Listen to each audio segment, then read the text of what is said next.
আজকে আমার বাচ্চার জন্য অনেক রকমের সুপার ফুডে তৈরি একটা খিচুড়ি রান্না করছি। তবে সুপার ফুডে ভরপুর এই খিচুড়িটা কিন্তু শুধুমাত্র আমাদের বাচ্চা খাবে না, আমরাও খাবো। গাজর, মিষ্টি কুমড়, মিষ্টি আলু, পুঁই শাক এগুলো কিন্তু সবই বাচ্চাদের জন্য সুপার ফুড বলা হয়। আর আজকে সবকিছু দিয়েই আনাবিয়ার জন্য একটা খিচুড়ি তৈরি করব। আসলে শুধুমাত্র আনাবিয়ার জন্য না, আজকে রাতের খাবার আমাদেরও এটা। আনাবিয়ার 1 বছর বয়সের পরে থেকে আনাবিয়াকে আমরা যেই খাবার দেই আমরা নিজেরাও সেই খাবারটাই খাই। কারণ 1 বছর বয়সের আগে ওকে তো আর আমি লবণ দিতাম না। যেহেতু 1 বছর বয়সের পরে থেকে লবণ দেওয়া শুরু করেছি, তাই আমাদের নিজেদের জন্য রান্না করা প্রতিটা খাবারই এখন আমরা আনাবিয়াকে দিতে পারি। অনেক রকমের সবজি দিয়ে তৈরি করা খিচুড়িটা কিন্তু অনেক মজাদার একটা খাবার। এই অতি মজার খাবারটা আমি আনাবিয়াকে মাসে সর্বোচ্চ 2 থেকে 3 দিনের বেশি কখনোই দেই না। কারণ এটা যেহেতু অনেক মজাদার খাবার, এই খাবারটা যদি আমি রেগুলার দেওয়া শুরু করি তাহলে অন্যান্য খাবারের প্রতি আনাবিয়ার আগ্রহ কিন্তু অনেক কমে যাবে। প্রতিনিয়ত চেষ্টা করি আনাবিয়াকে প্রত্যেকটা সবজি আলাদাভাবে খাওয়ানো। মাসে 2-3 বার সর্বোচ্চ আমি এই সব সবজিকে মিক্স করে আনাবিয়াকে খিচুড়ি তৈরি করে দেই। মাঝে মাঝে এই খিচুড়ির মধ্যে আমি মুরগির মাংসও দেই, তখন আবার 2-1টা সবজি কম দেই বা বেশি দেই।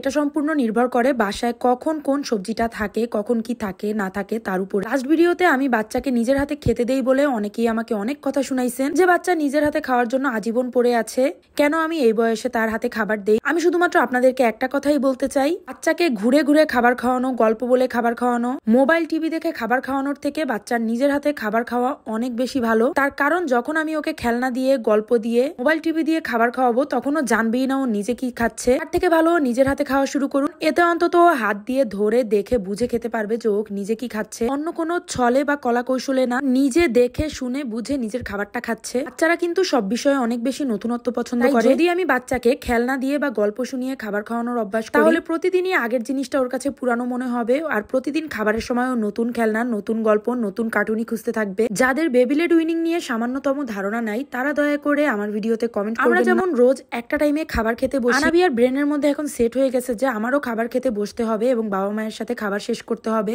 ঠিক যেভাবে আমার বাবা মা খাবার খাচ্ছে আমারও সেইভাবে খেতে হবে। শরীর ভালো মন্দের উপরে ডিপেন্ড করে ও কখনো সম্পূর্ণটা খাবে, কখনো সম্পূর্ণটা খাবে না। যে বড় মানুষ সবসময় সম্পূর্ণ খাবার শেষ করি এমনটাও কিন্তু না। ঠিক তেমন বাচ্চার ক্ষেত্রেও বেবি লেড উইনিং একদম শুরুর দিকে আনাবিয়া অনেক সময় খাবার নষ্ট করতো, খাবার গায়ে মাখতো। এখন আলহামদুলিল্লাহ আনাবিয়া কিন্তু খাবার শিখে গেছে। এখন সে খাবার নষ্টও করে না, খাবার গায়েও মাখে না। খাবার খেতে ইচ্ছা করলে সম্পূর্ণটা খেয়ে শেষ করে, অল্প খেয়ে পেট ভরে গেলে সেটা আর খাওয়ার চেষ্টা করে না। আনাবিয়া বর্তমানে একটা কথা শিখেছে, সেটা হলো শেষ। তাই ওর পক্ষ থেকে যখন খাবার শেষ হয়ে যায় তখন ও বলে শেষ শেষ।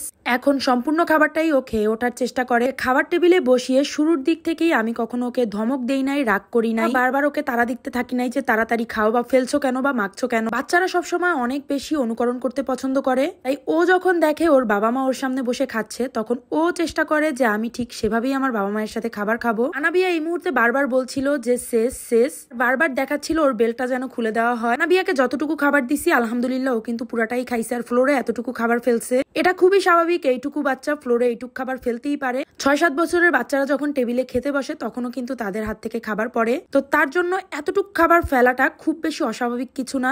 সব স্থানে শুধুমাত্র আবেগ খাটালে হবে না, কিছু স্থানে বিবেকও খাটাতে হবে। বাচ্চাকে অন্য 10টা মেথড ফলো করে খাওয়ানোর থেকে এটা আমার কাছে সব থেকে বেশি ঠিক উপায় মনে হয়েছে। যাদের মধ্যে অনেক বেশি আবেগ প্রবণতা কাজ করে দয়া করে তারা আমাকে একটু উপদেশ দিবেন না, আপনাদের কাছে আমার অনুরোধ। কিছুদিন আমার কষ্ট হলেও আমি জানি আগামী দিনগুলো ইনশাল্লাহ আমাদের জন্য সহজ হবে। তবে যারা বেবি লেড উইনিং নিয়ে সত্যি কিছু না কিছু জানতে চান তারা আমাকে জানাবে, আমি যথাসাধ্য আপনাদেরকে হেল্প করার চেষ্টা করব। আজকের মতো বিদায় নিচ্ছি, আল্লাহ হাফেজ।